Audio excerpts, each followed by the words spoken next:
Assalamualaikum warahmatullahi wabarakatuh. Saya Rangga Pangestu Priyambodo dengan NIM 23111003506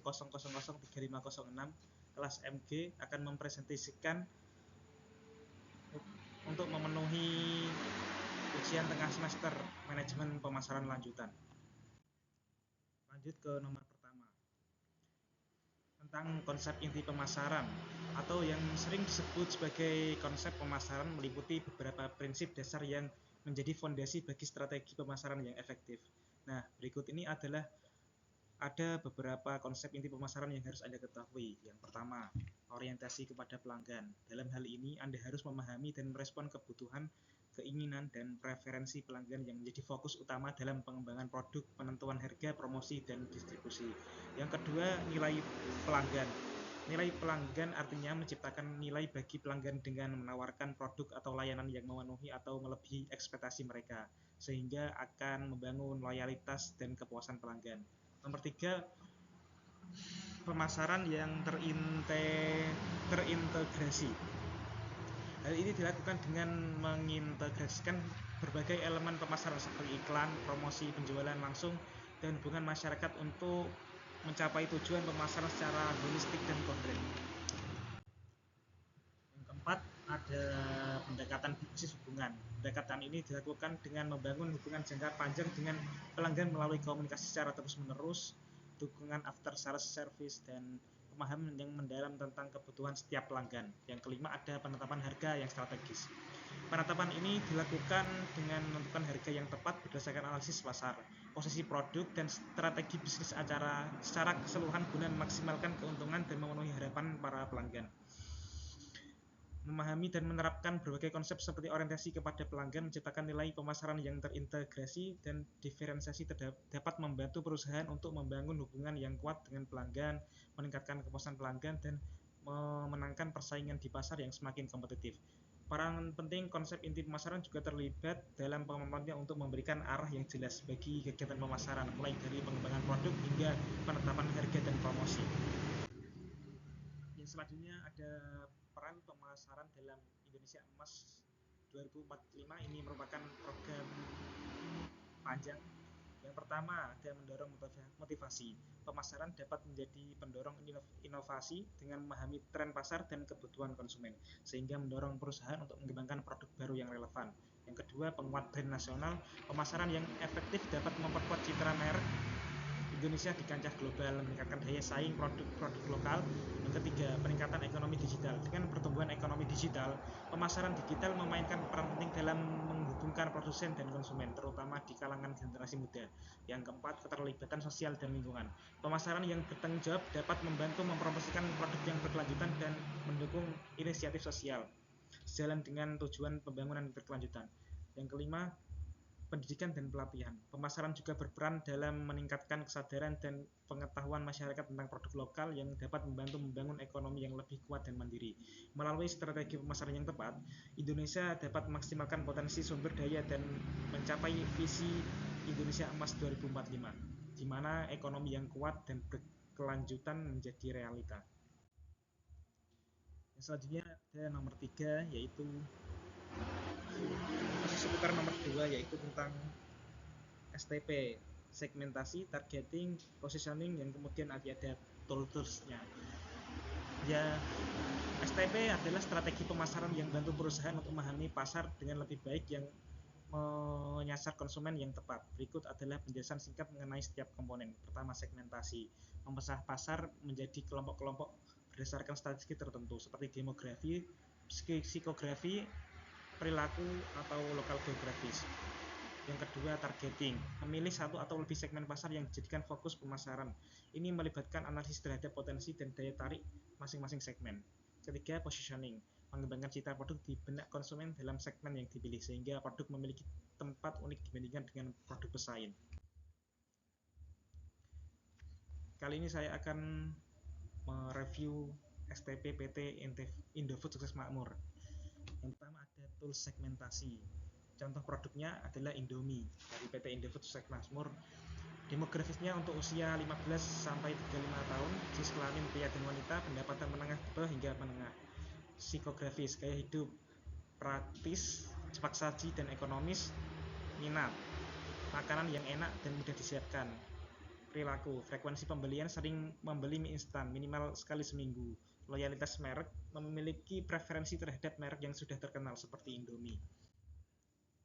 Yang selanjutnya ada tools targeting.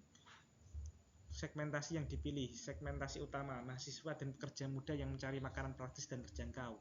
Strategi targeting, strategi diferensiasi, menawarkan berbagai varian rasa dan kemasan yang sesuai dengan preferensi lokal dan tren saat ini. Strategi penetrasi pasar, memfokuskan pada promosi di kampus dan tempat kerja melalui iklan digital dan program sampling. Yang ketiga ada tools positioning, citra merek. Indomie, makanan instan yang lezat dan praktis untuk setiap momen. Pemosisian produk, USP atau Unique Selling Proposition, mie instan dengan cita rasa otentik Indonesia yang sudah dikenal di dalam dan luar negeri. Pesan pemasaran, menggunakan iklan kreatif di TV, baliho, dan siaran radio yang menampilkan berbagai cara penyajian Indomie dan menekankan kepraktisan serta kelezatan dalam kehidupan sehari-hari. Soal yang ketiga ada tentang model penelitian kinerja pemasaran yang topiknya tentunya tentang pemasaran.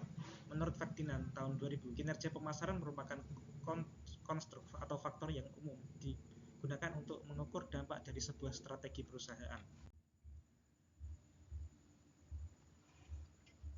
Kinerja pemasaran sebagai variabel Y dibagi menjadi 3, ada adaptasi produk, kualitas strategi, dan keunggulan bersaing. Variabel X yang pertama ada adaptasi produk yang dibagi lagi menjadi 2 indikator, yaitu adaptasi kualitas dan adaptasi fitur. Zhou and Chavusgil 1994 memberikan pendapat tentang adaptasi produk sebagai sebuah bentuk penyesuaian produk ke dalam kultur dan karakteristik permintaan, sehingga dapat meningkatkan kekuatan produk perusahaan untuk dapat bersaing di pasar global. Dalam konteks ini, adaptasi dibagi menjadi 2 indikator, yaitu yang pertama ada adaptasi kualitas. Adaptasi kualitas adalah strategi penyesuaian bauran pemasaran untuk memenuhi preferensi target pasar. Adaptasi ini sering dilakukan ketika memasuki negara asing. Adaptasi ini digunakan untuk memenuhi standar yang berlaku di negara tujuan ekspor. Yang kedua ada adaptasi fitur. Adaptasi fitur pemasaran adalah strategi pemasaran yang menyesuaikan upaya pemasaran dengan karakteristik dan preferensi spesifik dari pasar sasaran. Adaptasi fitur pemasaran dapat dilakukan dengan mengupayakan bauran pemasaran, menyesuaikan bauran pemasaran, yaitu produk, harga, tempat, dan promosi. Untuk variabel X yang kedua ada kualitas strategi, yang terdapat indikator keterukuran strategi dan keberbedaan strategi. Strategi merupakan sarana organisasi yang digunakan untuk mencapai tujuannya. Strategi mengimplikasikan konsep manajemen dari lingkungan bisnis, misi, maksud, dan tujuan. Strategi juga adalah pola sasaran, maksud, tujuan, dan kebijakan serta rencana-rencana penting untuk mencapai tujuan tersebut yang dinyatakan dengan cara antara lain menetapkan model bisnis serta jenis dari perusahaan. Menurut Craig and Robert tahun 1996. Adapun beberapa indikator dari kualitas strategi yaitu yang pertama ada keterukuran strategi. Strategi pemasaran sangat penting untuk mengevaluasi efektivitas dan dampaknya terhadap tujuan bisnis. Perusahaan dapat mengetahui seberapa efektif strategi yang diterapkan. Ini membantu dalam mengidentifikasi taktik yang berhasil dan yang perlu diperbaiki. Yang kedua ada perbedaan strategi. Strategi pemasaran memiliki beberapa perbedaan dengan rencana pemasaran, taktik pemasaran, dan strategi pemasaran untuk jasa dan produk. Dengan mengadopsi strategi yang berbeda, perusahaan dapat menonjolkan keunikan produk atau layanan mereka, membantu menarik perhatian pelanggan, dan menonjolkan kompetitif. Ketiga, variabel X ketiga ada keunggulan bersaing, yang dapat indikator keunggulan dalam segmentasi pasar dan keunggulan dalam memasuki pasar.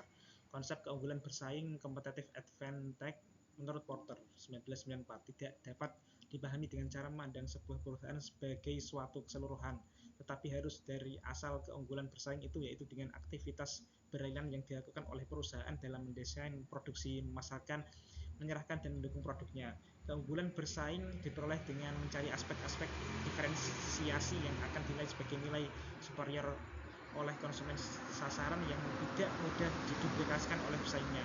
Keunggulan dalam segmentasi pasar. Keunggulan pasar memiliki banyak keunggulan bagi bisnis untuk memenuhi kebutuhan konsumen dan meningkatkan efisiensi pemasaran dan loyalitas pelanggan dan lain sebagainya. Keunggulan memasuki pasar. Keunggulan memasuki pasar dapat berupa keunggulan kompetitif. Keunggulan ini dapat membantu perusahaan menarik dan mempertahankan pelanggan, meningkatkan pangsa pasar, dan meningkatkan keuntungan. Keunggulan kompetitif dapat didasarkan pada faktor-faktor seperti kualitas, harga, layanan, inovasi, reputasi, atau lokasi. Dengan pasar yang lebih luas, perusahaan dapat memanfaatkan skala ekonomi di mana biaya produksi per unit dapat berkurang sering dengan peningkatan volume produksi.